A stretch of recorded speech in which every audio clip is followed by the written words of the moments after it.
Clubbing seals in the hot sun. I fought a noob and the noob... Hey, oh, yeah, no spoilers. You gotta watch the rest of the video.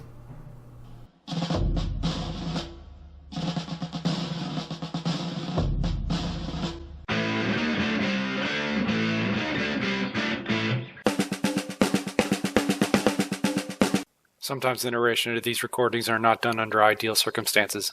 These are those recordings. I do enjoy my German infantry, but this version 4 around the corner, I gotta wonder.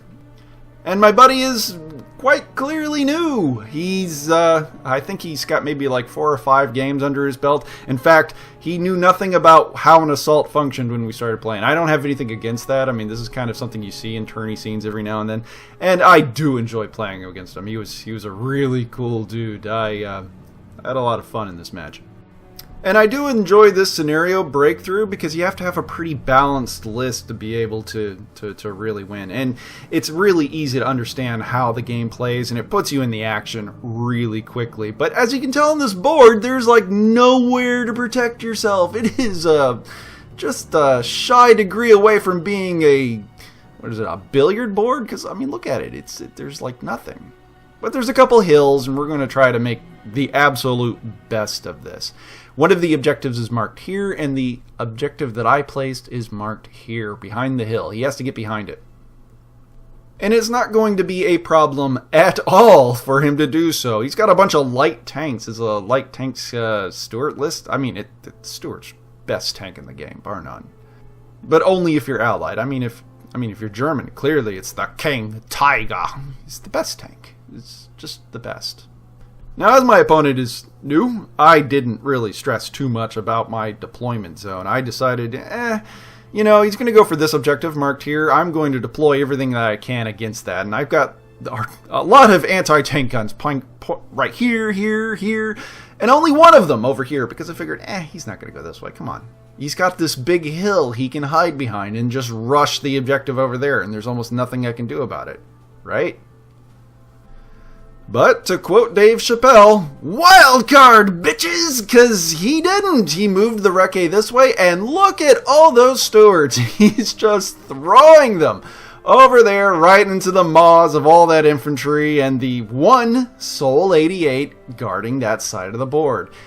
Well, that's okay. I mean, he's going to do fine. I got Panzerknackers. This is going to be okay.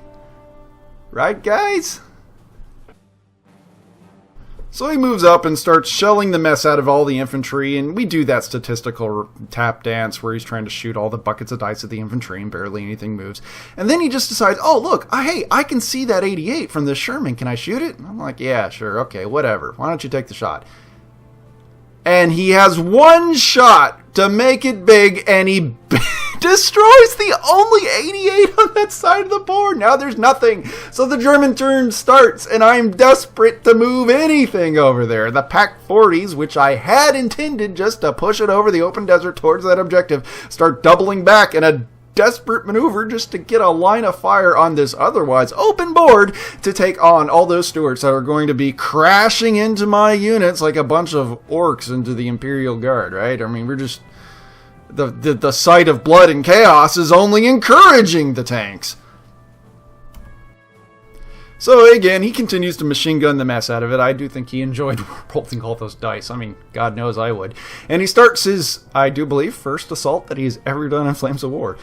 We go ahead and go through some of the rules, like shenanigans on which order and which you want to do. And I try to teach him everything that I know, which isn't much. So it was very quick. He moves the Stuarts up there and he starts killing infantry left and right. I go ahead and motivate the counter assault. We're going to throw the infantry back at them. We've got some Panzerknackers in there. We've got actually 2 of them. And we managed to kill one of the Stuarts. We go into the swing. He motivates to attack back. He kills a few more infantry stands. I motivate back. And I just start killing all the Stuarts. Miracle upon miracle. I managed to push him back because he eventually fails motivation. I was not expecting the Panzerknackers to do anything, but they did. And much like I suggested for him, he's got 2 waves of Stuarts. the first one failed. Just send in the next one, because he's got so many. And he moves them up there, and again, we jiggle the offensive just a little further to the left side of the board so that he doesn't engage all the Panzernackers.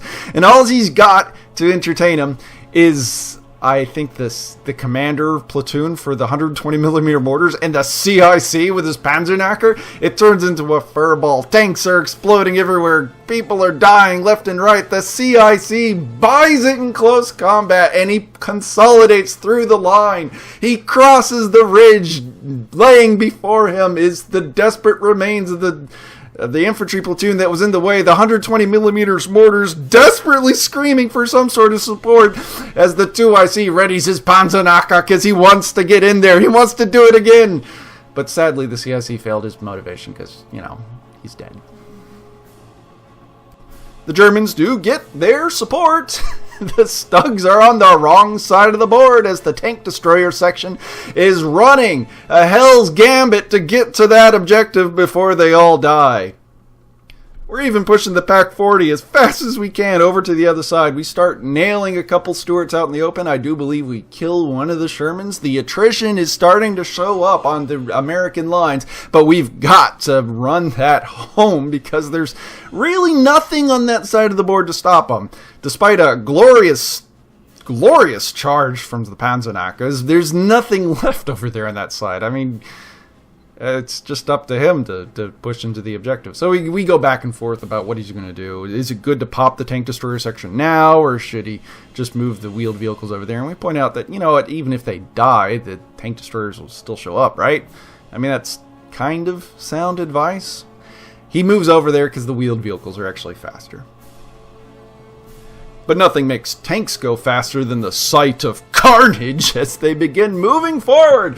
They launch their assault. I can't do anything in defensive fire. I mean, we go through the rules and what it's going to do. But, I've got Panzernackers. What am I going to do? I just shout foul words at him? So he moves in, kills a couple of stands, and is eventually pushed off. Only by the grace of a confident morale check. Stuarts continue to make a mess of things as they mop up a couple 120mm mortars and start swinging wide around into my back area. They're contesting the objective on the backside, and the only thing holding them off right now is a couple command teams for platoons that can't do anything to stop them. But unfortunately, for him at least, I had planned on this. I had realized that I need to protect the guns by putting them in some sort of defilade so they can't be shot at range. So the guns on that side, we've got a 88 right here. We got a Pack 40 that just moved into position right here. They're all ready to turn around and make a mess of things. The Stuarts are actually in a very awkward position. And having nothing better to shoot at this turn, one of the Pack 40s lights up, managing to get successive hits on all the Shermans, and the 88 piles in a few more hits. We managed to kill every last Sherman. But as he is on the objective with his tank destroyer section, I gotta do something desperate. I start moving the infantry out in the open, just forgoing the Shermans altogether, just to contest the objective, even though those machine guns on those Jeeps are going to make a mess of things. I decided, let's just go for it. I just have to contest it. And it was actually down to a stormtrooper roll to get over there. He could have had it. It was that close. It was that close. Literally, a stormtrooper roll away. In his turn, he considers his options. We go ahead and point out that there's actually nowhere the tank destroyers can show up, because I can see everything. There's no way they can pop. So it's kind of an awkward moment, I guess. I wasn't trying to aim them that way. In fact, the only reason it didn't happen is my unfamiliarity with how the tank destroyers show up. So I go ahead and point out that there's really not many places that you can send those Stuarts in the back end without them being lit up in defensive fire. And in order to get any kind of different result requires an exhaustive knowledge of the rules in such a way that it's going to be pretty unlikely to get a result that, that isn't going to be that. So I advise him to go ahead and pepper out use the machine guns against the infantry to try to get rid of them. And he does. He swings them around behind the hill, trying to avoid and hide as many of them as he can from the 88 and the Pack 40 that's over there, but there's really nowhere he can go to hide. It was between a rock and a hard place. German turn rolls around. With the guns, we just pan them around. Turntable is great. We open up, and with the rate of fire 3 off of that 88, Just shelling the rounds out just as fast as they can load them. Kills 3 of them. Pack 40s managed to kill the last one, leaving him with just the security element off of the tank destroyer section, which is, surprise, surprise, killed between the Stugs and the infantry out in the open. 6-1 for the Germans! I killed a noob and the... Oh boy. That's not really something to be proud of. But he had fun, and I tried to teach the game to him. And I would love to play that game again, because really, when he was charging over that hill, I swear I thought I was losing. First shot off the game, he kills the only 88 protecting me, and the game was just going downhill from that point on. I mean, I genuinely... The game was held in contest because of a stormtrooper roll to get the infantry up and go and contest that objective, because I was too afraid to get them up and moving away from the Shermans right there. But I went ahead and risked it, made them get up and move to take on the objective, and thankfully it paid off, because otherwise the Shermans would have just ran them down. Well, this has been an Ouchies Batrep, and this was one of the most fun games I ever played.